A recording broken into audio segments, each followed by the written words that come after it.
I think we can all agree that the last thing we need on YouTube is another 30-minute video recapping Eurovision. So I'm going to do this lightning round style. The task here is to waste as little time as possible. So I'm not committing to any rules. Some of these songs might just get a simple word or a facial expression. Some of them might get a full sentence or a paragraph. I'm trying to keep this as unconventional and as interesting as possible, so bear with me. So to keep things easy and coherent, we are going to go in alphabetical order, starting with Albania.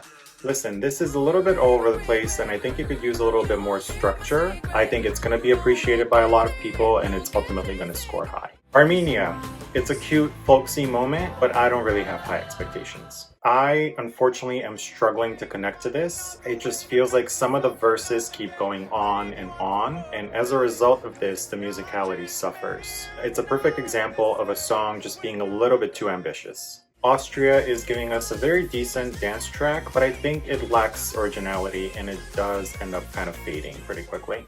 Azerbaijan is one of my biggest disappointments this year. I think they were going for visionary, but ended up landing on mediocre. I think this starts out very promising and it has a very decent build-up, but once that's over, it fizzles out and it completely loses all sense of direction.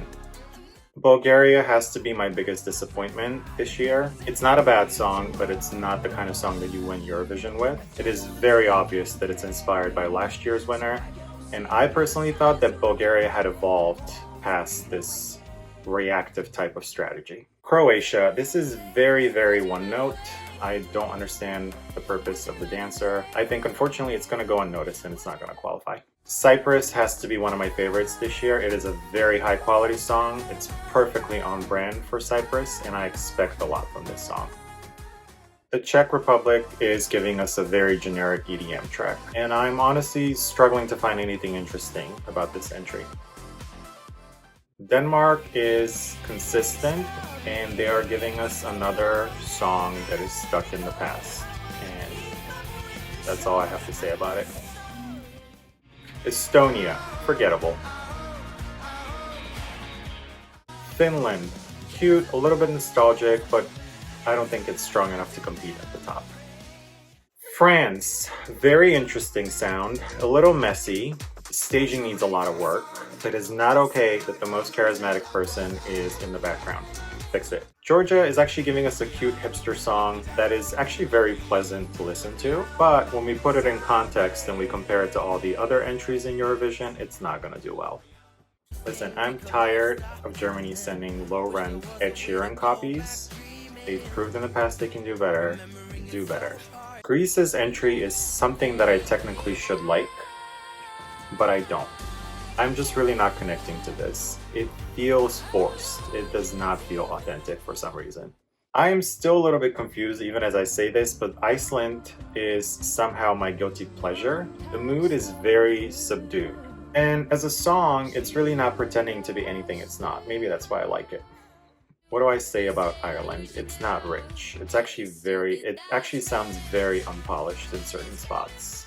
Israel is a tough one. I want to see this live on the Eurovision stage first before I make any generalizations, but right now the song just feels very overproduced and I just don't think that a realistic expectation is being set for the performer.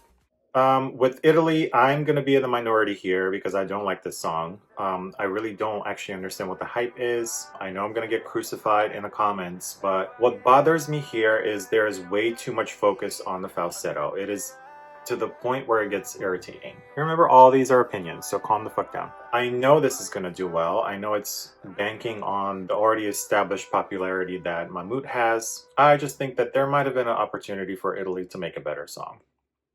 Latvia, total filler song. Next, please. Lithuania is giving us something cute and retro, but it's the kind of song that you put on in the background while you're cooking or cleaning. It is not the kind of song that wins Eurovision.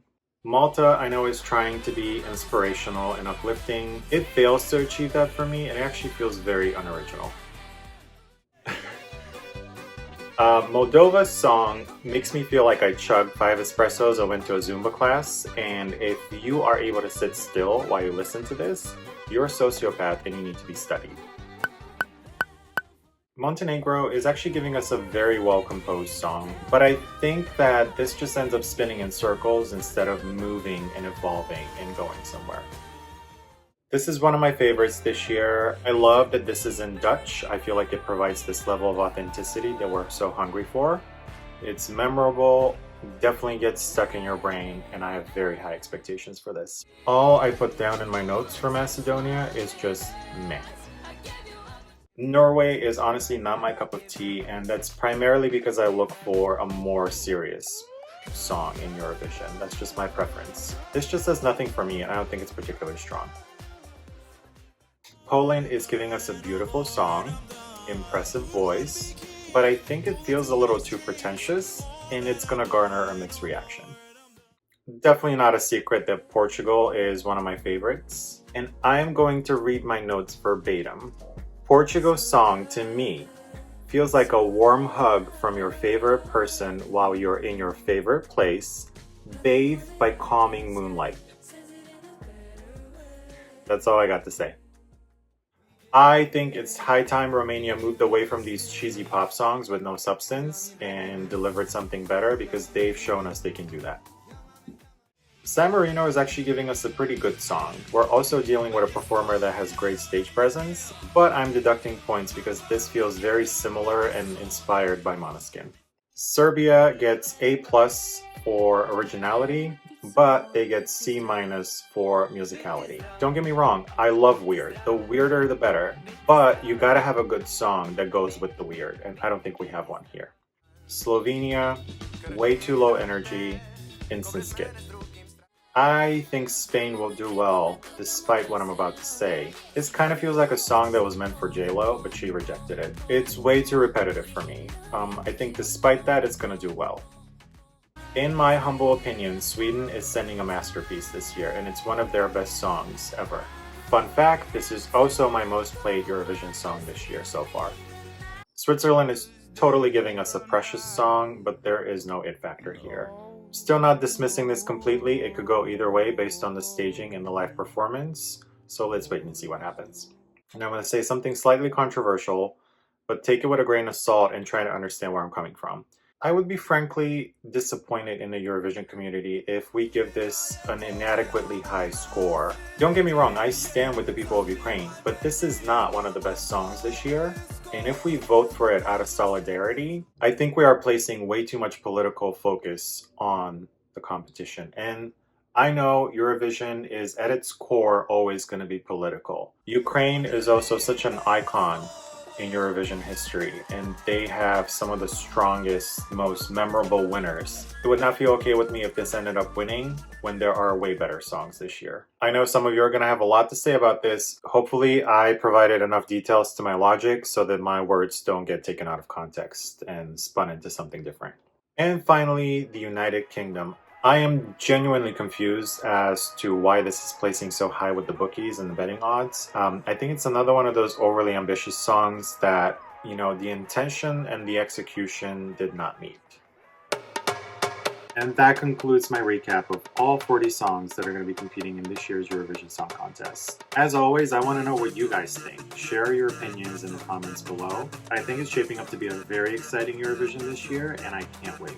Thank you guys for spending a few minutes with me today, and I'll talk to you soon.